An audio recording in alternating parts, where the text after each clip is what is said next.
warahmatullahi wabarakatuh. Balik lagi sama aku Salsabila Pramesti dengan NIM 23133079. Welcome to my learning journal pertemuan ke-6.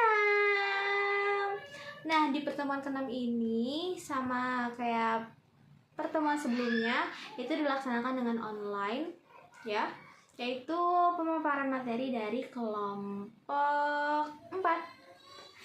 Mau tahu gimana keseruannya? Jadi stay tune ya guys, and happy watching. Nah, jadi guys, karena ini adalah pertemuan ke-6 dan masih ada yang presentasi ya, yaitu kelompok 4. Nah, yang mana kelompok 4 itu menjelaskan atau memaparkan materi yang berjudul mengoptimalkan berita, seni menata rubrik, judul, lead, dan diksi. Itu kayak gimana sih? Nah, nanti jelasin di pertemuan ke-6.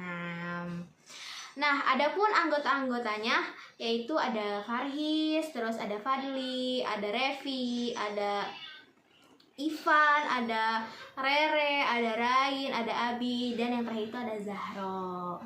Jadi pembahasan pertama itu menjelaskan tentang pengertian, fungsi, jenis, dan contoh rubrik dalam jurnalistik. Nah, itu kayak gimana sih yang dijelaskan oleh Fadli kalau nggak salah.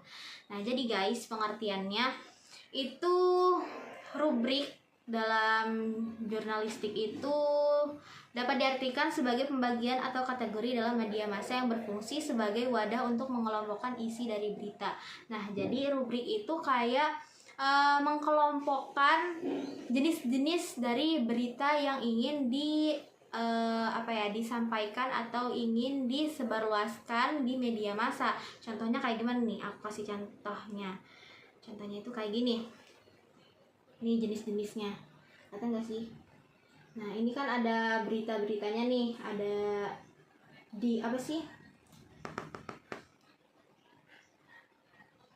Rubriknya. Ada teknologi, ada tentang infografis, ada tentang bisnis. Nah, itu adalah namanya rubrik. Nah guys, kalian sendiri tahu nggak sih apa fungsinya dari rubrik sendiri dalam jurnalistik? Nah, jadi ya fungsinya itu guys, yaitu agar kayak mengatur arus informasi yang masuk dan disajikan kepada publik. Jadi untuk mengoptimalkan, jadi untuk mempermudah lah istilahnya ya bagi publik yang ingin mencari suatu berita ya. Jadi tinggal dicari aja rubriknya apa atau tentang apa. Kayaknya kalian misalkan mau cari tentang olahraga, nah nanti keluar deh berita-beritanya gitu. Itu namanya rubrik. Guys, fungsi rubrik juga bukan hanya kayak untuk mengelompokkan suatu berita aja loh. Nah, fungsi rubrik juga itu sebagai identitas sebuah media. Nah, maksudnya kayak gimana tuh Sal? Nah, maksudnya itu kayak rubrik itu bisa menjadi ciri khas atau branding suatu media. Kayak misalnya rubrik esai di Kompas atau tajuk rencana di Republika. Dan guys, ternyata ada lagi nih fungsi dari rubrik sendiri. Nah, yaitu sebagai instrumen edukasi. Nah, maksudnya itu apa sih, Sal? Nah, maksudnya itu kayak si rubrik ini menyampaikan informasi. Bukan hanya menyampaikan informasi, akan tapi memberi kepada pembaca atau khalayak luas itu sebuah edukasi gitu ya, pelajaran gitu yang dapat diambil dari berita tersebut. Kayak misalkan rubrik opini, kolom, ataupun resensi buku gitu. Nah, ternyata guys, rubrik itu terbagi menjadi dua.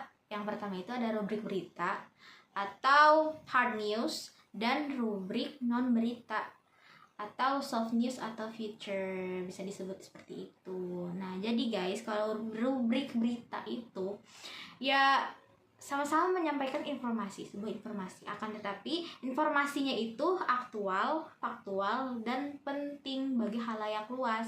Nah, rubrik berita juga kayak sifatnya itu harus objektif gitu kan. Jadi berita yang ditulis itu harus berdasarkan fakta, terus dapat diverifikasi oleh semuanya gitu kan, dan tanpa memuat opini atau emosi yang subjektif bagi penulisnya. Nah, adapun kalau misalkan rubrik non berita itu ya berarti sebaliknya. Nah, kan tadi kita udah tahu ya, rubrik itu fungsinya bagi media massa itu untuk bisa membranding suatu media massanya gitu kan.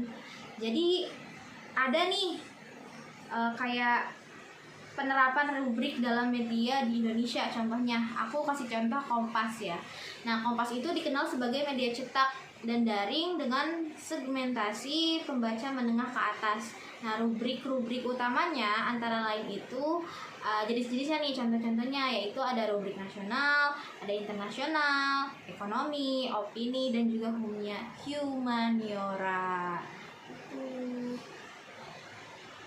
Nah, jadi kita kayak misalkan kalau mau nyari berita-berita tentang apa nih, ekonomi, nah kita bisa cari di Kompas. Nah, lebih jelas kayak, oh ternyata Kompas itu lebih ke berita ekonomi lebih lengkap gitu, atau berita tentang internasionalnya itu lebih ada gitu, lebih luas, lebih lengkap, nah kayak gitu.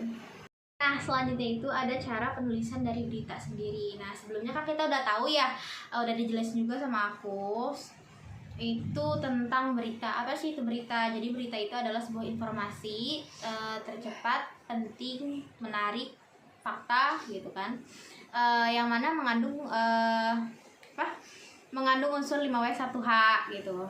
Nah, cara-cara penulisan berita itu kayak gimana sih gitu kan. Nah, jadi awal mulanya itu kita bisa menganalisis unsur dari judul berita tersebut. Nah, itu gimana sih Sal gitu kan. Nah, jadi judul berita merupakan bagian yang sangat penting nih dalam sebuah artikel berita. Nah, kehadirannya itu harus dapat menarik perhatian pembaca dan memberikan gambaran tentang isi berita gitu. Jadi kalau misalkan kita membuat judul dari berita itu harus yang menarik. Jadi seakan-akan pembaca itu pengen banget baca berita yang kita buat gitu. Nah, sebelumnya itu harus menganalisis judulnya terlebih dahulu, kayak diperhatikan kayak kejelasannya, keakuratannya, dan juga kemampuan menarik perhatiannya itu sebesar apa gitu, bisa menarik perhatian para pembaca. Selanjutnya itu kelompok 4 itu menjelaskan tentang definisi dari lead. Nah, kalian tahu gak sih lead itu apa? Jadi guys, lead berita itu adalah paragraf pertama dalam berita yang posisinya berada di bawah judul. Nah, itu adalah lead dari berita atau teras berita. Nah, kenapa sih harus ada lead? Nah, lead itu ya guys, itu untuk menarik perhatian, kayak intinya itu ada di lead gitu, biar sang pembaca itu kayak tertarik gitu untuk membaca sampai akhir berita tersebut gitu. Nah, adapun kriteria yang penting nih untuk menyusun lead itu kayak gimana sih gitu kan. Nah, yang pertama, lead itu harus sesuai dengan judul. Jadi lead itu harus mampu menguraikan atau menjelaskan isi dari judul berita gitu. Terus yang kedua itu langsung ke inti dari informasi atau berita yang ingin disampaikan kepada pembaca atau khalayak luas. Nah gitu. Terus juga mengandung unsur 5W1H.